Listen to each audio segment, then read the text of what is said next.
Hello, good afternoon, and good morning to those joining us out west. I'm Karen Langdon with the National Emergency Management Association. Welcome to the NEMA Empowerment e-learning series.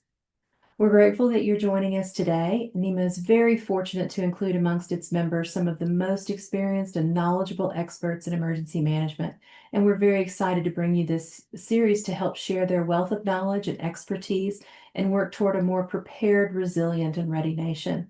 Today, we're happy to present Igniting Readiness, Overcoming Modern Training Challenges in Emergency Response. A couple of housekeeping items for you to make note of before we turn it over to our presenters. All participant audio is muted, but we encourage you to post questions in the chat feature. We'll address audience questions later in the session. Captions are available and can be enabled by clicking Live Transcript in the navigation bar at the bottom of your screen. This session is being recorded and will be posted to the NEMA YouTube channel, NEMA for You, very soon. Last, a short survey will be sent to you by email following the session, and we would appreciate your feedback. We use those comments to improve, so please be candid. Thank you again for being with us today. Now it's my pleasure to pass the session to our moderator, Robbie King. Welcome, Robbie. The floor is yours. I appreciate it, Karen. Appreciate y'all joining us today. I'm really excited for this because we have a great partnership with this organization, but we also have a great friend in here with us, and that's Matt Schrontz. Matt, I appreciate you joining us today. Thank you, Robbie. Glad to be here with you.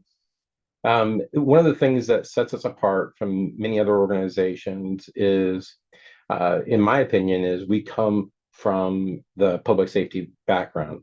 Not many organizations utilize us, but we're here today to talk about a few important items as we move into this. So as we go to the next screen, in the next 4 clicks, as we talk about overcoming modern training challenges in emergency management, Matt, I thought we could spend some time talking about understanding modern training challenges, strategies to overcoming some of those challenges, and engagement. Wait, what? What do you mean engagement? Well, who knows what that's going to mean by? And then a call to action for all of us, to better understand that outcome. So, Matt, if you could, let's begin as we move to the next couple slides. If you don't mind, let's talk about understanding our modern training challenges. Yeah, very much, Robbie. I think we're in a unique opportunity right now globally. It doesn't matter whether it's emergency management, law enforcement, fire, all the way into the city government spectrum. And we know that from an emergency management perspective, we touch each and every one of those. When the disaster strikes, we are the forward thinkers of how we're going to handle that, how we're going to respond, and some of those ideal situations that we're going to manage. And when we break that down and we look at some of the challenges that we're faced with today, especially with the societal changes that we're all faced with, how many times do we say the younger generation just isn't learning the same way we do? I think we really have to break this down and understand how we're going to overcome that. And in order to overcome that, we have to understand what we're dealing with. And so I always reference a fire service terminology of the bag method, where we've been, where we're at today, and where we're going to go in the future. And I think that resonates with this particular topic because we have to understand the history, the people, the founding fathers of how we got to where we're at today, but more importantly, what's the vision for the future, and how, as these training concepts come forward into the future, how we're going to overcome some of those challenges, and what our vision is, and what that model really looks like. And I say really in the next 3, 4, 5, 6 years, so that we're not in a reactive state, but we're in a proactive state. So, Ashley, if you can go ahead to slide number 6 for me. One more for me there. So I love this picture because it depicts, wait a minute, we have an emergency, but stop, think, am I going to be in that freak out moment? We know that when disaster strikes, we have to be prepared. We have to be ready. This is not going to paint a good picture to John Q. Public out there when we show up in an emergency situation when a disaster strikes, and we're sitting there in that, oh no, what do I do now state. And so we want to get past that.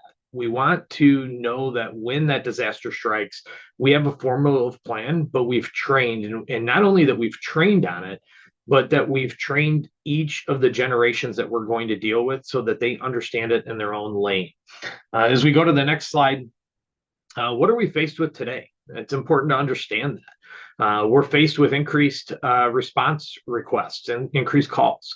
We're faced with new risks and new challenges. You know, when we look at an emergency management perspective and some of what we're handled, we know that, you know, over the last 20, 25 years, we've had increased challenges and how we're going to handle different situations. I think we could all agree that not every situation, not every disaster response, both from a local level all the way to a national level, always goes good. That's why we do things that we're going to talk about today in the training mindset of, you know, hot washes and after action plans, and how can we benefit and learn and have those good takeaways for the future. But the biggest piece there is, how do we support all of this with the increased costs that are out there? Everything is faced with an increased, you know, finance burden, but also when we look at some of the challenges that we're on how we're funded and how we're going to overcome, looking at those, you know, backup plans, what's plan B, what's plan C, and plan D in some cases, to be able to support that financially, so that when we look at whether you're a staffed emergency management agency, whether you're a volunteer emergency management agency, doesn't matter. There's still costs incurred. We still have to provide, you know, training. We still have to provide resources. We still have to provide vehicles. We still have to provide equipment for those folks to be able to manage on. And so when we tie the four pieces together here, and we look at the fact that we have an increased request, we have increased risk, which creates a more high risk, low frequency event in many cases with this, but also we're burdened by limited resources and increased costs. We have to look outside the box. We have to have a different lens on this. We have to understand how we're going to overcome some of these challenges here. Ashley, as we go to the next slide, I think it's important, as we talk about some of those challenges that we're faced with, we have to look at the evolution of training. As we go back, you know, and I think back to the start of my fire service career, you know, sitting in my firefighter 1 class, we had the transparency slides, and even in some cases, the old slideshow projector. And I thought, you know, wow, what a different way of overcoming, you know, going from a traditional learning environment and reading books into these transparency slides.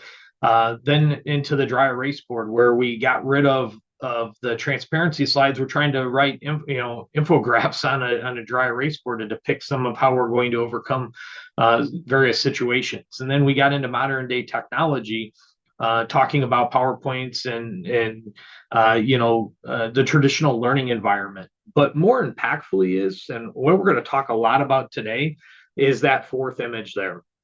Being able to address this with a hybrid learning mindset, as we have this evolution of training, being able to go to some of those back to the basics, cover some of that basic material via digital technology. Whether we're picking up our smartphone, we're on a tablet, or, you know, I don't know how many people even in today's time even use a laptop in most cases. I find myself gravitating more towards my tablet because it's mobile with me.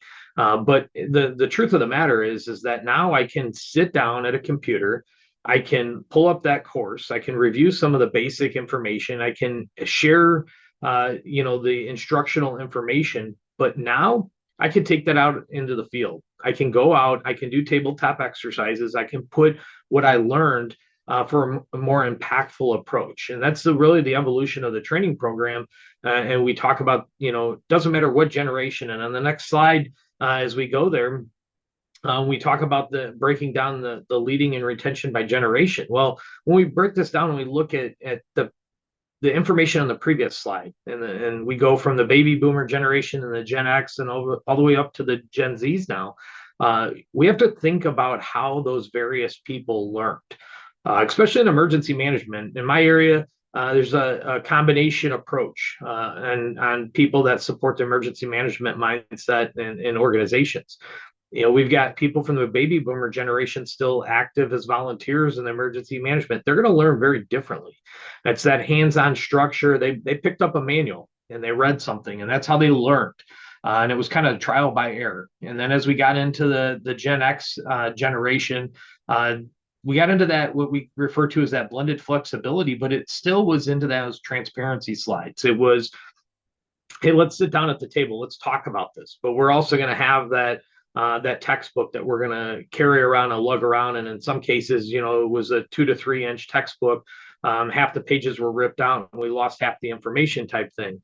But as we've evolved, the reason I bring this up and I talk about where we've been and really in some cases where we're at today is when you look at the big picture, we have to break that educational mindset down so that we're touching every generation. Digital technology and digital learning isn't for everybody. And to sit in the room and to provide a training mindset and an education for somebody that's from the baby boomer or the Gen X generation that's apprehensive to digital technology is going to be a challenge for you. So how do you overcome that? We gotta be able to put that information in their mindset. Oftentimes refer to these people, they're the veterans in the room. They're the ones that have been going to these emergency situations and disaster reliefs and been the boots on the ground for many years. But think about a world where we can sit down. I can take the information from those two generations. I can have that information shared in a hybrid, flexible approach where we're introducing into all the way in today's format of that snackable learning. Think about how many young folks we're dealing with that are picking up their device and they're on the TikTok scroll. That's the new generation of technology, short micro learning, being able to get a small bit of information in a short, impactful segment. But now when we blend all of this together, we give the new generation what they're looking for, that snackable learning, but we also tie it to textbook. Hey, we got to go back, whether that textbook is on paper or it's on a tablet. We're going back, we're covering the basics, but then when we sit down to do that interactive session, we're bringing in those veterans from the baby boomer generation, the Gen X generation, and we're empowering people to share their story, to share their message, number one, to make them feel engaged. And I'm excited for a little bit later on today, we're going to talk about that engagement aspect, but talk about an impactful learning environment is when I can take all of these different segments, bring them together. I'm not excluding the older generation out of that. I'm empowering them to be right there, boots on the ground, sharing their message, but we're also covering the back to the basics. We're also covering how the Gen Zs are learning, giving them short segmented approaches and being able to hear the war stories, if you will, of what people have experienced throughout their life and how they, when disaster strikes, how we're going to handle that. So when we break this down in this first section and talking about understanding those challenges, I think you really have to break down who are we dealing with and how are we going to deal with them. And as we move forward, we're going to be able to talk about, now that we understand that, how can we come up with concepts, ideas, and methodologies to be able to blend this all together for a successful outcome? Next slide, please, Ashley. Matt, I love what you're going through and sharing with us, and I appreciate you not showing the slide carousel and all the horrors that we all have as we move forward. If you don't mind, Ashley, click that a couple more times for us. It's important for us to understand the modern challenges, because it doesn't matter where we're at in our focus. We're always trying to involve our learning models, making that training more impactful, and that's the premise of all of this. And I think you're right. It doesn't matter which generation we come from. We're all trying to make sure that our learning environment is impactful, that we're meeting all of those sensory needs to make sure those outcomes that come with all of this. So now that we've talked about some of these modern training challenges, if we go to the next slide, please. Matt, we want to see if you could talk to us about some strategies to overcome some of those. very much. Robbie, I love this. One of my favorite slides because if we were all in person right now, I'd be asking each and every participant that's joining us today, what do you see? And being that we're not sitting in a nice room, a classroom together, talking about this, I'm going to just explain what every response that I ever get with this is. You see the bright light at the end of the tunnel. But what does this do for us? This creates tunnel vision. This creates complacency. This creates risk, and the risk management mindset of this. And we cannot funnel down into that tunnel vision of where do we go now? This is the way we've always done it. Folks, I'm here to tell you, the way we've always done it, it's got to go out the door. You got to walk over to the trash can, open it up, and crumble that piece of paper up and throw it out. You have to be able to look at this through a different lens. You have to be able to have an open mindset. When we, as we broke down the different generations and how people learn, in order to continue to provide the amazing emergency response that we are out there doing, we have to approach this with an open mindset. What always was the popular way may not always be the popular way. And so as we look at the screen here and we see that light at the end of the tunnel, there is light at the end of the tunnel. I'm not here to discredit that. But we have to not focus on just that light. We have to have an open mindset. As we're walking the walk, we have to be able to look to the left and to the right. We have to be able to understand different challenges that are going to come up. Might be staffing challenges. It might be resource challenges. It might be a reduction in funding. How are we going to walk past that and move on, still having the end vision without getting that tunnel vision? So Ashley, next slide for me. Training is only as strong as its weakest link. And as we got this chain here on the screen, and you can go to the next slide for me, we have to break. How are we going to accomplish that? So as I talk about, looking at this through a different lens, the first aspect is training with AI. Everybody over especially the last 12 months, that's been the hot topic that almost every person is talking about, ChatGPT and AI, and how can I overcome this stuff? Looking at this through the lens of, a difference of how it's always been. Think about some examples that you can use AI within your respective organizations. Think about a world where we break down, number one, a training plan. Everything we do starts with sitting around the table, talking about something. What do we want to accomplish? What is our vision with this? And so that training schedule development is the first and foremost thing that we're faced with. We can't get to a lesson plan development if we don't have a plan moving forward. And so as we talk about training schedule development, think of the world where we were sitting down and we're at a dry erase board and we're marking that thing up to no end. Coming up with a game plan, and we've got lines going to the left and lines going to the right, and where do we go from there? So being able to take that, come up with our notes, putting it into ChatGPT or another AI. Robbie is the Google fanatic, so let's give him some love with Gemini. But doesn't matter what platform you're using, being able to take that information, analyze it, and being able to come up with, think of how long it takes you to walk up to that dry erase board, write out a plan, erase it probably 10 times because you came up with a different idea or direction. Then we end up putting it into a spreadsheet format, and then we have to be able to balance out the schedule, other events and things that are going on. Think of the world where I could sit down in about 30 seconds. I can take that, upload that information, say, hey, this was last year's plan, but now I have these challenges I have to work around, and I need to be able to build the same curriculum, the same context, the same training, but I need to be able to balance it around these challenges and letting AI do the work for you. Now, I'm not saying it's going to be perfect. You still have to have some engagement. AI is not there to replace us as humans doing this work, but it really saves on the amount of time and effort and energy, and it lets you focus on other more important things throughout our lives. Then I'm going to come back to the training schedule development here in just a little bit with that. But now thinking about things like lesson plan development, job performance requirements.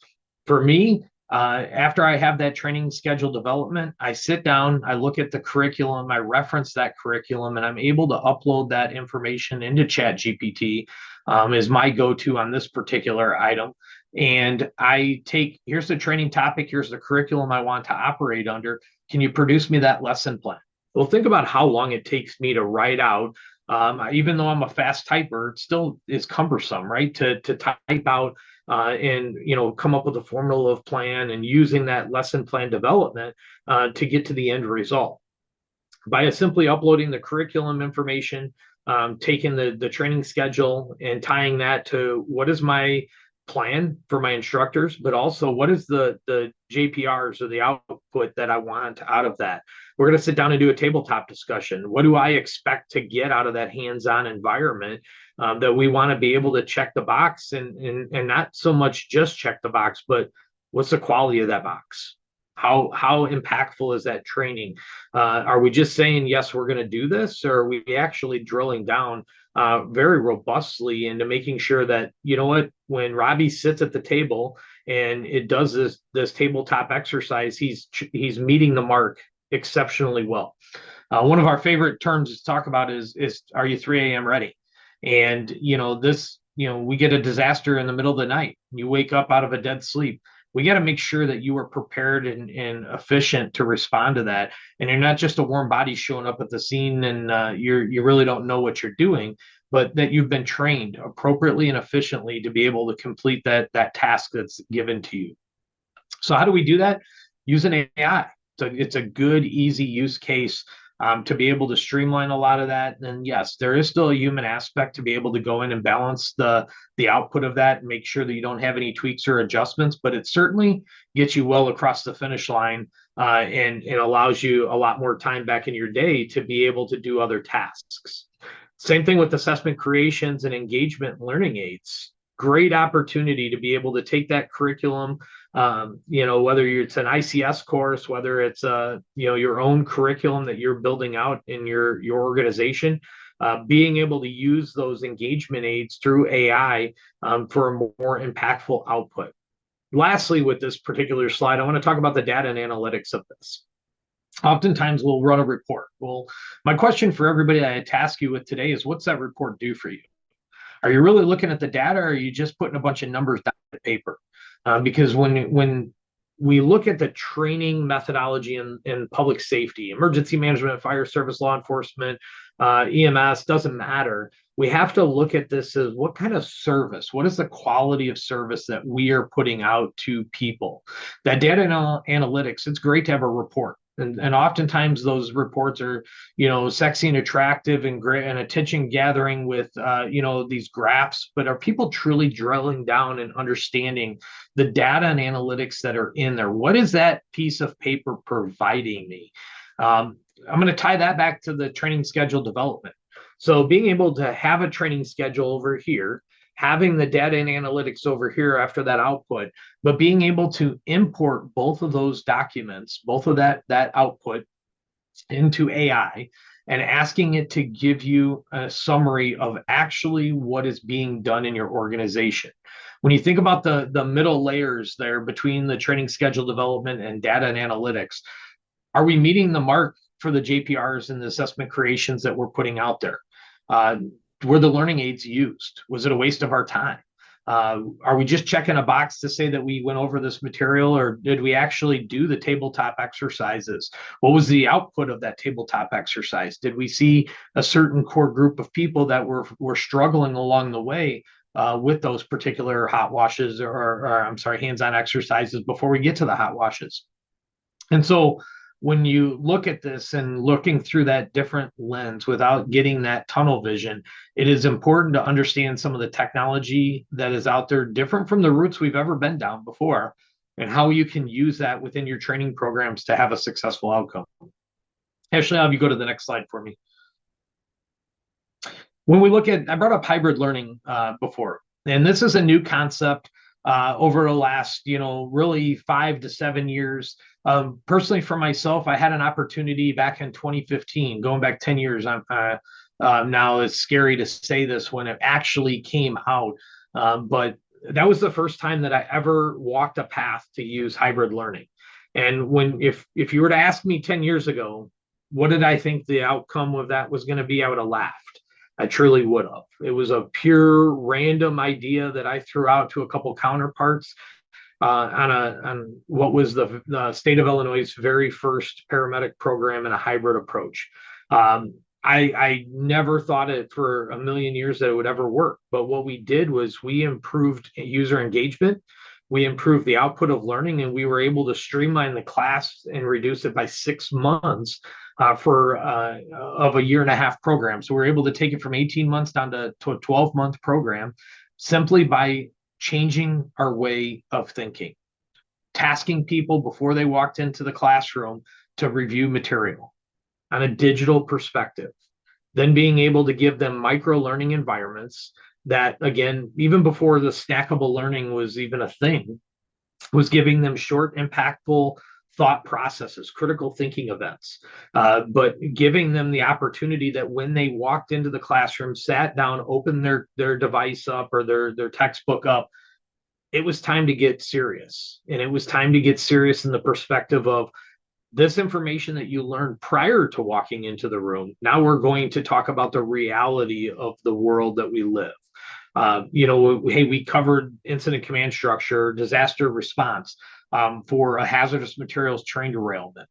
Okay, great. Now we're here. Now we're going to talk about how we're actually going to handle that situation when it's boots on the ground.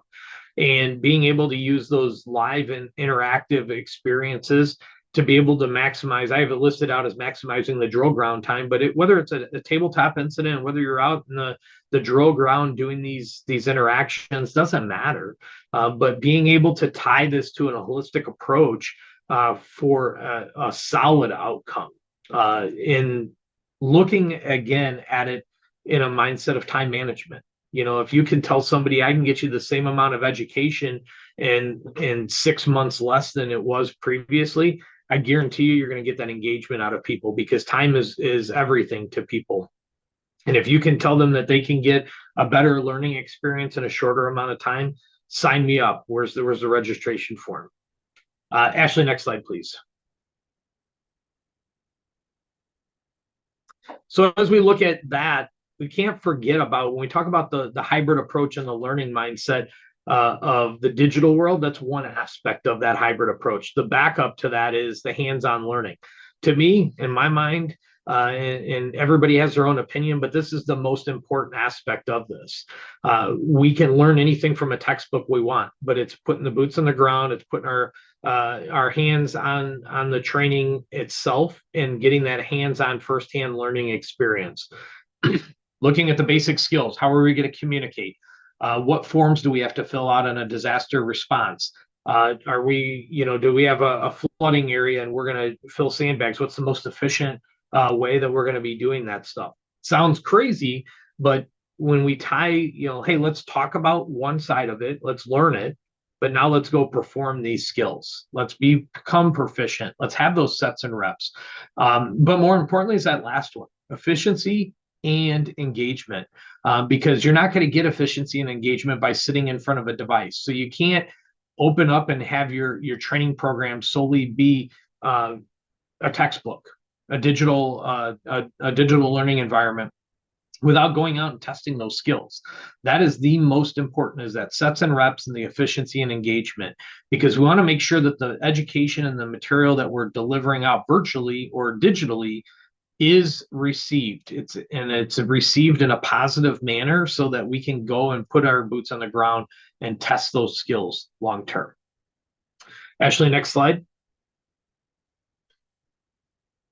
I love the topic of quick drills. So those snackable learnings, being able to come up with a topic, come up with 5 minutes of content, being able to put those out, whether it's through a PowerPoint, video recording, or any other format that you may use in your respective organizations, but being able to have that short, impactful learning.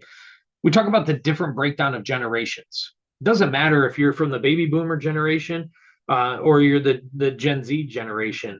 I can guarantee you that when somebody can sit down now and learn a topic or an aspect of a topic in less than 5 minutes, they're all going to be engaged. They may not be the most computer savvy, or you may have somebody moan and groan about, I don't use a cell phone, or I've even worked with people that still have a flip phone. But when you sit down and you put them in front of the computer and you can give them 5 minutes of education and they're like, that's it? I just learned this in 5 minutes. It becomes impactful. When we think about breaking down policies and procedures, standard operating guidelines for your emergency management organizations, how are we delivering out that context? The last thing somebody wants to do is open up a book. They want to read through 5 pages of a policy, but how about we can come up with snackable learning, those quick drills for that? How are you going to do that? The very next checkbox, if you didn't guess it, AI. Being able to take that information, put it into AI, and ask it to disseminate out a drill for you that can be learned in less than 5 minutes. It sounds crazy, but it all becomes a building block on each other. Being able to take things that we would, in some cases, put hours worth of work into developing this context and the curriculum for this, in less than 30 seconds, it's spitting this information out. You might have a couple tweaks along the way to go, but it really becomes impactful there. Next slide, please. So tabletop drills are going to go hand in hand with that hands-on learning. But being able to have critical thinking scenarios, being able to break this information down before we respond. We're going to talk about hot washes here in a little bit, but being able to have that critical thinking scenario as a proactive approach. The last thing we want is to be reactive. Think back to the very first slide. The guy's holding his hands up in the air with the question mark. What am I going to do? This is how we overcome that. This is by sitting down at the table talking about what incidents have we had in the past? How did we handle those incidents? What do we predict is going to happen at our geographical locations? How are we going to handle those? Do we have enough resources to be able to handle some of these situations? I think back, some of the recent events that have gone on, and I'm going to reference the Palisades. How was some of those situations pre-planned in the future? Did we ever tabletop something to that nature? Those are the questions that we have to be asking ahead of time. How do we get there? We know that those drills are resource stricken. And what I mean by that is budgetary and inventory driven. So we can't always go out on the drill ground and replicate some of these drills, but we can certainly sit around the table. We can certainly whiteboard this stuff. We can certainly have a game plan moving forward. I'm not going to say it's going to be the perfect environment, but what matters is you're making an effort. You're talking about these things before it happens. We're looking at high risk, low frequency situations. We're looking at how we're going to engage people into that and what players we're going to invite to the table. Are we activating in the EOC on that type of incident? Are we not? Are we just having a unified command post on site, or is it going to be a larger scale event? And being able then to use that assessment creation to understand the output. How are people retaining this information? Are they hitting the mark? Or are they missing things? Because if they're missing things, guess what? We need retraining. And so we have to constantly be looking at this stuff, even as far down as these tabletop and quick drills, to make sure that we're not missing the mark. That's how we be better each and every day. Next slide, please. A new and an emerging topic out here is this also has the ability to use outside of the generalized AI concept into immersive learning. Being able to take these scenarios and I'm going to reference going outside of the generalized tabletop and quick drill, but being able to use immersive learning models out there, whether they're self-generated with the use of technology today, or you partner with an organization to be able to provide these. A lot of this comes down to communication. One of the number one struggles that we have is how are we going to communicate and handle these situations? So being able to use immersive learning environments to provide you a visualization, and then being able to engage those resources that you have at your disposal to be able to overcome some of these challenges. So a new emerging topic there, but so impactful, because we talked about being resource stricken before. This becomes a very definitive plan to overcome that. And yes, a lot of times there's a dollar value associated with this. But being able to look at your regional and state level partners, looking to the federal level, what resources from the training mindset are out there, being able to share those particular resources with one another to overcome those challenges. Many years ago, I had an opportunity to sit down. We started doing incident command training from the fire department level. And what we soon became open-minded to was we need to open this up not just to fire service professionals, but we need to sit at the table with our law enforcement brothers and sisters. We need to invite public works. We need to have the emergency management division at the table. We need to have our dispatchers, the people that are making all these requests for us, at the table.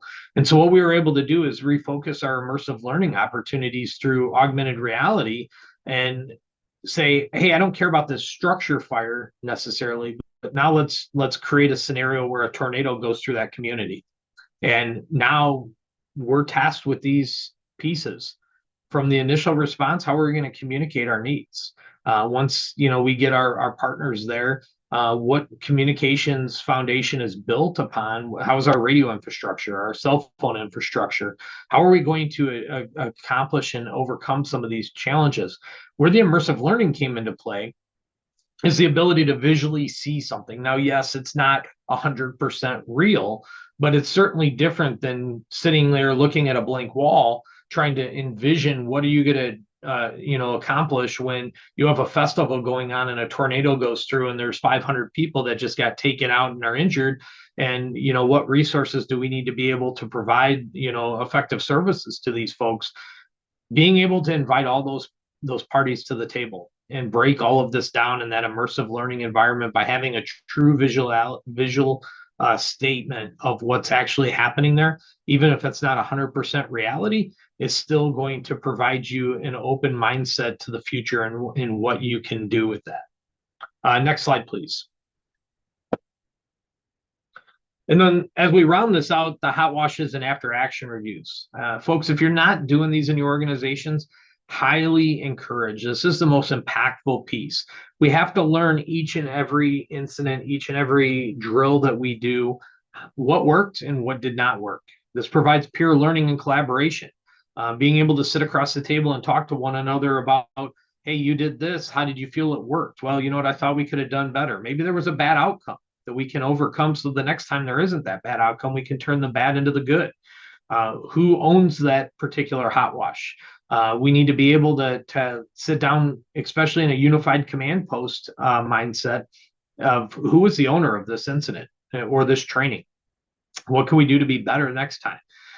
Being better next time isn't saying we did a bad job today. It's being real to ourselves, of saying, you know what, tomorrow's a new day. I can always do something a little bit better than I did today. Video and simulation playback. This is one that people oftentimes forget about. But folks, every time you turn around now, there's Ring doorbell cameras, there's surveillance cameras on houses and in buildings, and city infrastructure now has street cameras and intersection cameras.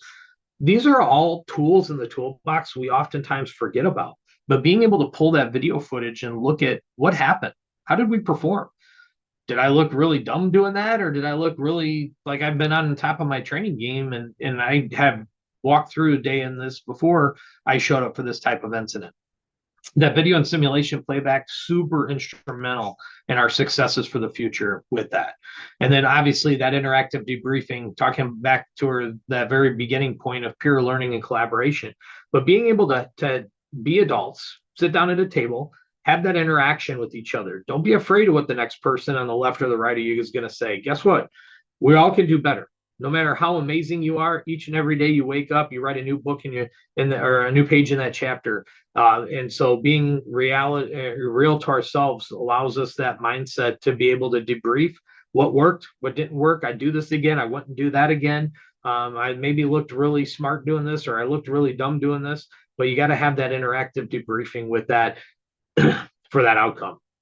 And then the last piece of that hot wash is making sure that you're taking all of this information and scripting it out, because this allows those data-driven insights. What worked, what didn't work, being able to even incorporate into the perspective of AI now with the video and simulation playback to be able to put those insights down into hard facts and being able to understand, where do we need to go? We trained on these three areas, but we maybe missed the mark here. So taking data to help me drive those insights into our training program so that we don't miss the mark next time. So if we have gaps or areas that we can do a little bit better at, using the data there to drive the future of our training program holistically within there. Next slide. So developing a complete training program without having that broken link. When I talk about the broken links, all of this information that we've just talked about over the last 20 minutes or so, this really breaks it down into being able to come up with the strong chain without having that broken link. Because remember, we're only as strong as our weakest link. If we break one of those areas, we're going to start to fail, and we don't want to fail. So we got to have that strong bond, that strong chain across the line to be able to hold us accountable, and making sure that we, in a holistic approach, are doing our due diligence in our training programs to make sure that we are not reactive, but we're addressing this in a proactive approach. Next slide. Matt, continue clicking on there for us, Ashley. When I asked you to come up with some strategies, Matt, I had no idea you come up with a strategy for each of us that are on the session today. That was great stuff. I appreciate that. In the premise there, I really like the most is all of these potential obstacles really do become opportunities for us to be able to engage all the learners, no matter where we're at in our stages of life and in the scenarios in there. And I really enjoyed not only the technology pieces of us, but your safe repetitions. That's such a paramount for as we talk about these items. Actually, we're going to go on to the next screen for us here. So I want to get into the next section for me, and that's that engagement. Because it doesn't matter how great of stuff that we're doing is how do we get that engagement?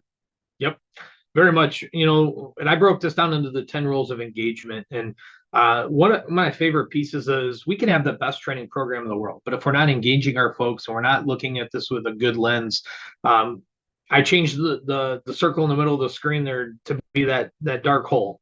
Think back to the very beginning, we talked about the light at the end of the tunnel. We don't want to get tunnel vision. This is where we don't want to get into the dark hole now, because if you don't have that engagement, if you don't empower people to be involved, they're gonna swallow down into that dark hole. They're not going to be present. Maybe physically they're going to be present, but mentally they're not going to be present. They're going to be disengaged. Their level of retention and that education and mindset is going to be gone. It's going to be, washed away. And so the very first piece of that is lead with purpose, not gadgets. Technology is great, but you can't make that the crutch for everything. That's where we talk about that hybrid approach, being able to take technology, tie it to hands-on training for a holistic approach. If I lead with that purpose, and I make sure that I'm instilling in people that, yes, technology is a tool in the toolbox. It is a resource for us, but you can't have that as a crutch. We can't just solely have something that's on a PowerPoint screen to say, you know what, this nice, pretty slide, it's going to solve that problem out there in the street for us. Because if I'm not training hands-on with that, and I'm just using those gadgets, we're going to fail. Next slide. That's where we tie into that blended digital learning with the hands-on skills. So it's not just having the devices, but also the hands-on skills. And then as we go on to the next slide with keeping it realistic, that's going to keep the attention span. If I'm training on things that aren't reality, if I'm using somebody else's situation, meaning myself, I come from the Midwest. We have a lot of tornadoes. But we don't have a lot of hurricanes, right? We're not by a big body of water. If I'm training my folks in my area on hurricane responses as a primary focus versus what we're going to deal with day in and day out in tornado season, I'm not keeping it realistic. I'm not saying that training on hurricane responses is not important, because we do national responses through USAR, but I still think you got to keep it realistic to the primary focuses that we're training on. If I have somebody that's never going to go on to a national response, training them on hurricane responses is going to be epically failing in the engagement mindset. As we go on to the next one, training the trainers, empowering people to have a voice at the table, teaching that succession planning of the next generation. So that as you move on to a new role, we're not waiting for you to depart to start training the next educator and the next training officer in your organization to do this stuff. But let's have that succession planning and engage people to want more, to be a sponge of information out there in that training mindset. And then that leads into engage every generation in the next slide there with can't forget about, it goes back to the beginning, the bag method, where we've been and where we're at today. We have to empower each and every generation to have a voice at the table. I can take that Gen X person. I can take that baby boomer. They have a good information. They maybe just have a different lens. They have a different mindset. But again, it's important to engage them in their insight at the table. I'm not saying all the information you're going to get from everybody is always the best.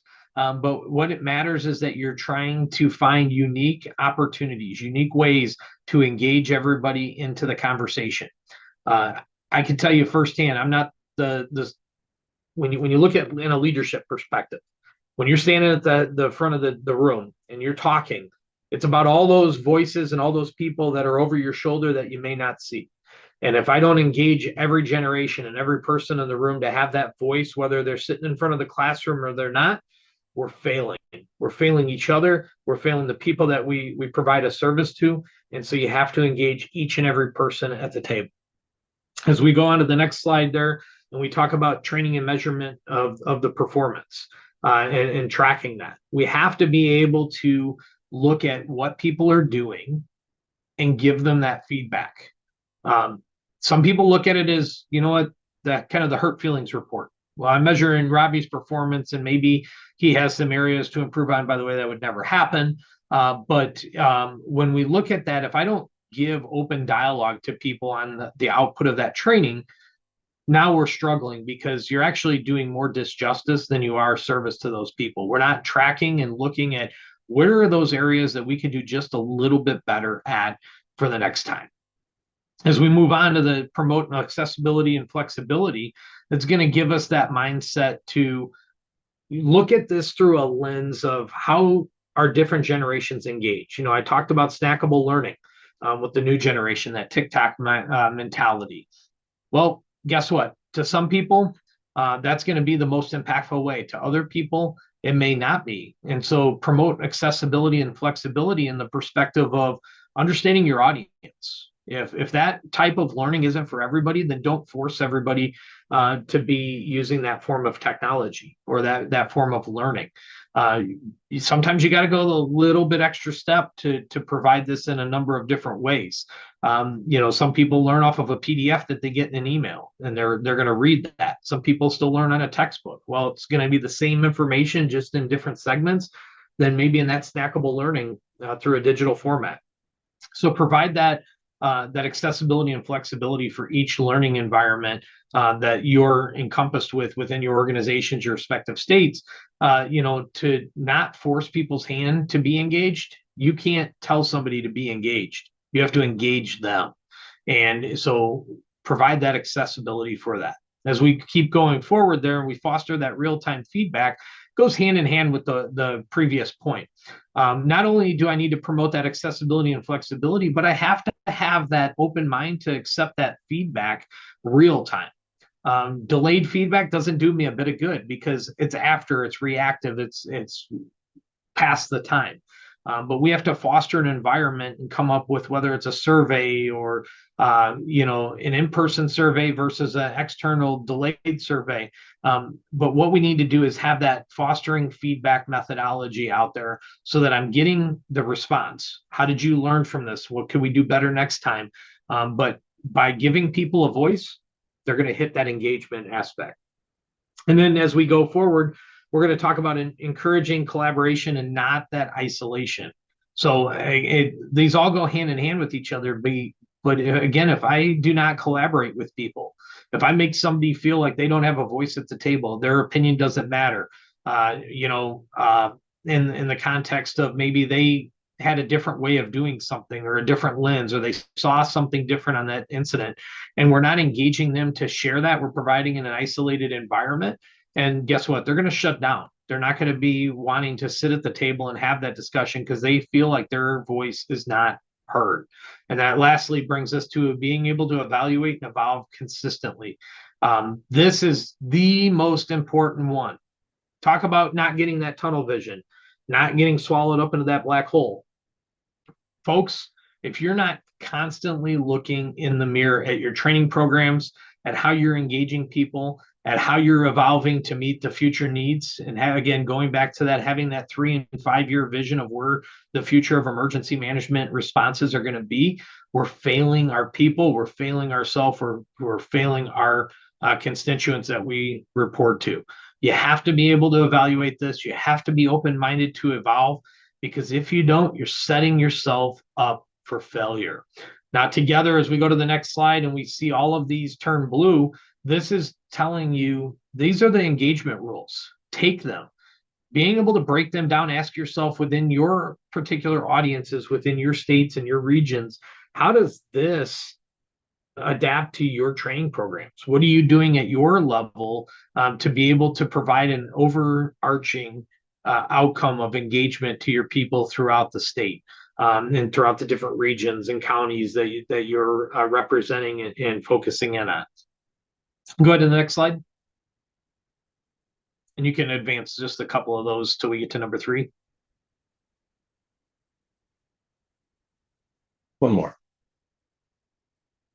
Thank you.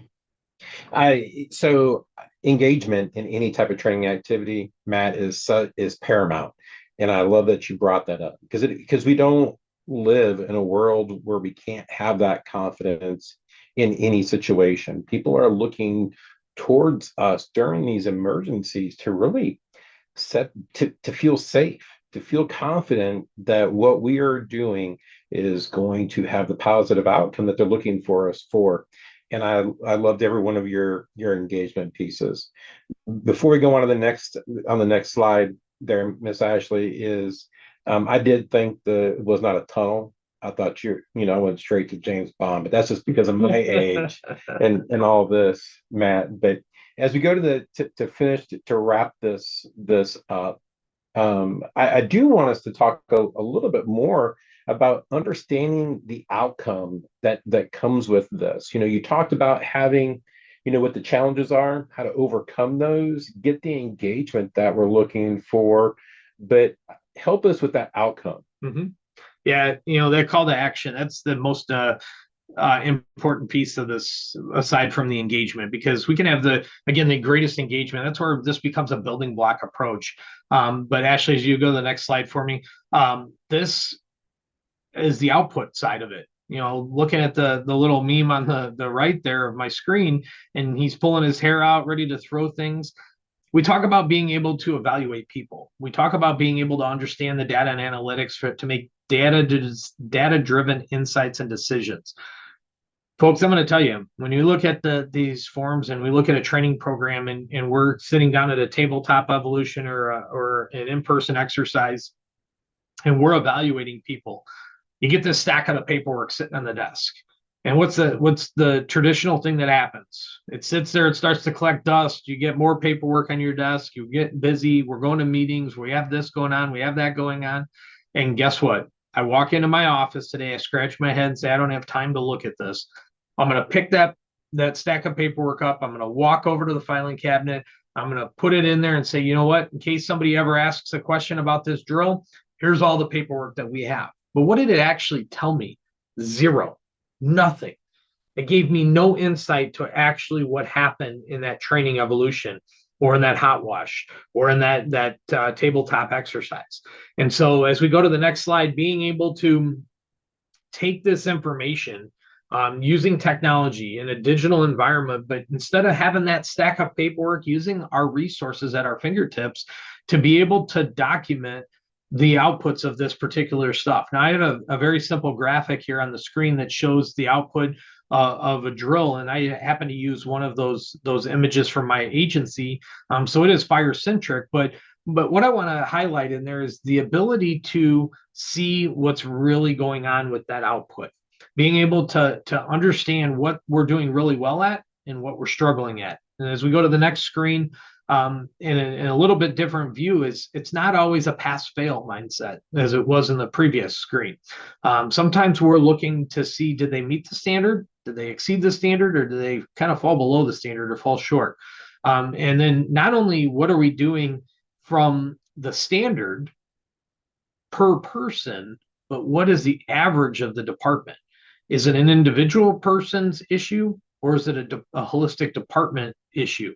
Are we not focusing as much in a certain area of our training program, and we're seeing that output through the data and analytics? That's your data-driven decision right there, making ability. So you have to look at this through that different lens, and being able to use technology and resources as we're doing these drills to document this stuff, so you don't have that stack of paperwork sitting there, but we can actually make this useful and impactful information. As we go to the next slide for me, just another idea of being able to identify specific areas. So taking that information, and what I love about this is and we show various screens of this, is it's not always about, what maybe works for Robbie. He understands that information and analytics differently than I do. So being able to take that same information and look at it through a different lens, being able to identify what works well for you and what resonates in your mind, versus your counterpart's mind. And so we're not locking you into one report or the other, but when we're collecting this data, what are you doing with it? Like I said before, being able to upload this, or at least if it even, when I saw one of the comments out there that said that, and I didn't get to read the entire comment yet, but talked about some struggles with, restrictions and use of AI in their state. And we know that that's at a focal point of what we're challenged with. But being able to, even if you can't use AI, being able to still visually look at something and understand what is our organization doing, what is our state doing. If we're breaking this down by regions or counties, and we're going out looking at this stuff, what are they doing? What is the output? Because if we just collect that piece of paper and we throw it in a filing cabinet and we never truly analyze it, we're not doing anybody a service there. So being able to break this down, but more importantly, having a number of different reports and different visualizations to be able to really adapt and evolve this to what you understand as an instructor or as a training officer, for that is going to be what's important. As we go to the next slide there, and you can advance all the way through number 4 for us. So Matt, you brought up it is a call to action to understand those outcomes. I think that's the important part that deals with all this. We have to understand what we're trying to get to, and that allows us to be able to work backwards as we look to answering some of these questions. But as we look to those challenges, overcoming them, and get that engagement that we're looking for, what is that outcome that we're looking for? And you have to be able to measure that, to see that there wasn't an impact there. But you are right. I may have a different view of things because my scope, this is where I'm looking at it from here, but you're able to get those different views all from that same set of information. And I'm glad I wasn't the only one, Matt, who thought of James Bond on the tunnel on there. So I appreciate Mr. Ken on there. So I'm going to break the question up that you brought up earlier, Matt, into 2 different areas. Mm-hmm. So the question was, this person's organization has very strict rules about what we can put into generative AI models. So putting SOPs and plans into it really isn't an option. And what I have found, even with our organizations, is get the organization to buy it. There's a concern that we're sharing too much information, and that could be used negatively as an impact on what we're doing. So a lot of times getting the organization to purchase that tool so it can be customized and kept with appropriate controls on there. But I thought I was going to ask you if you don't mind, and I got a follow up for you. Do you have any advice on how to create or structure those quick drills or those snackable learning content manually? Certainly. And before I answer that, Robbie, really quick, one other point to add to the AI spectrum of that is um, consider. I'm not saying it may always work for you, but even consider sitting down and bringing up different AI tools out there to close circuit AI. Yeah. You maybe in your case, OpenAI is not acceptable, but maybe you can look at other tools out there that are closed circuit AI to where it may still operate and fall within the parameters of your state or your organization, and you can still use that. Love it. But to break down the advice for the quick drills and snackable learning, what I even before the fanciness of AI came out, what I would do is I would break the drill down. I'd look at a topic and I would say, how can I segment this particular topic? Maybe it had 10 different segments of it. And I would say, how can I break this down into 5 to 10 minute drills based off of these topics? So I would look at the curriculum, or I'd look at the chapters that were included in there, and just break down. And I would try to challenge myself to 3 to 5 points that I wanted to hit home on through there. And I really stick with the number 3 more than I do 5. But in some cases, you have to be open minded. Maybe 3 is not, there's too much context to that topic area. You got to go to the 5. But I look at it as, how can I take a topic and what's the 3 most impactful things that I want that person to get out of? And then I build a drill and or I record a video, especially if it's a third part, what I call a third person learning environment, where I'm putting the PowerPoint together, but I'm asking somebody else to teach it. Well, are they going to get the same message depending on the lesson plan out to it? So in some cases, I like to take those 3 points, being able to record that or narrate that training evolution or record that video. But it's 3 things that I want to hit home and for them to never forget. And that's how I created that snackable learning or that quick drill style format. I love that, Matt. And just to reinforce what you're saying there, when I think of emergency management and whether your state is using ESFs or however you're breaking that down, whatever that scenario is that you're trying to get, what is the outcome? So when you're breaking this up into the different components, and I love these quick tabletop discussions where you can listen. We don't, if I sometimes you don't have the opportunity to gather everybody to run through a big scenario.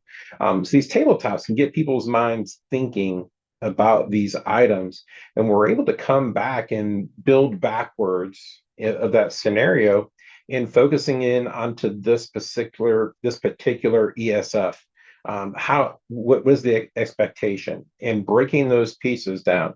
Now, if you're still using paper to get to some of these areas, you're already at a disadvantage because you don't have the ability to be able to replicate these rapidly or even break down what is working and what isn't working. But to me, I always try to work from what's the expected outcome and work backwards in those types of areas.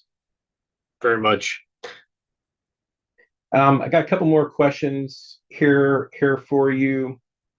One of the questions is, when you were, and I'm not going to say exactly what they're saying, but the question is, their group of people is very diverse as they're trying to create some scenarios and get the engagement.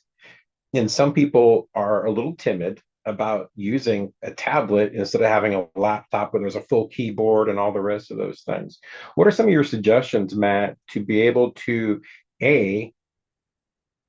how do we get that engagement across all the generations, no matter what we're doing?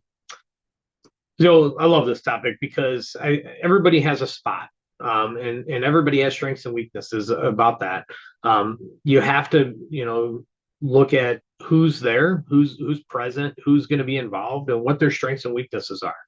If I take somebody that I know historically can't figure out how to pick up, their cell phone and check their email, well, that's probably not the person that I want to put in the evaluator spot to fill out, job assessment form, or if we're doing an ICS event where we're filling out ICS forms. So find a spot that they work really well in and put them in that role, and let them master that role. Not saying to try and get them outside of their comfort zone and their box, but the training ground is where we want to do that. And then we're going to identify those strengths and weaknesses. So when we hit the live incident, that we're putting people in the right places. And I know that's not always the perfect world, but I encourage each and every person out there. Everybody has a spot, and that's how we provide that engagement and that inclusion in there. Is don't exclude people just because maybe they're not good picking up a device and recording something. Maybe they're better boots on the ground. I've met a lot of people across my career that they're doing better, pulling lines and stretching in a building from the fire service. But you put them in a leadership or a management role, or put a piece of technology in front of them, they couldn't figure out which one is their left hand and their right hand. So you got to find what works best for those people and put them in that zone when it's the reality. And on the training ground, that's the place to start to try to get them to think outside the box and try something new. That's spot on, and I think that's the important part. Keeping everybody, finding out what people's engagement levels are, what their hindrances are. Get to know your people and your staff, and then get them involved. That really is sometimes the easiest way to get people in that buy-in, is getting them involved in these items. As we go to the next slide, Matt, I just can't thank you enough for what you've done today in that aspect of things. You shared an awful lot of information, but so we're going to kick this back to the NEMA team here, but thank you very much, sir. Yeah, my pleasure. I'm glad to be able to join you today. And as you see our contact information there on the screen, you have any questions about what we talked about today, please. Love to sit down and have a conversation and talk about some of the challenges. And I don't have all the answers. That's my disclaimer. I don't have all the answers. I've screwed a lot of stuff up along the way to get to where I'm at today, and learn what worked and what didn't work. But let's sit down and have a conversation and talk about some of the challenges and where we're going to go in the future with training and education and the public safety world. Thank you so much, Matt. And thank you, Robbie, for sharing your expertise with us today. And thanks also to our great audience for participating. We're grateful that you took time to spend with us today, and hope you're leaving with new knowledge and skills to take back to your organizations. You can find out more about the NEMA Empowerment e-learning series and how to sponsor one of your own at the NEMA website, www.nemaweb.org, in the resources section. Thank you so much to Vector Solutions. And we hope that that you all are happy with the webinar today. The recording will be available soon on the NEMA YouTube channel, NEMA for You. Thank you again for attending. Take care, stay well, and have a productive rest of your day. Bye, everyone. Take care, everyone.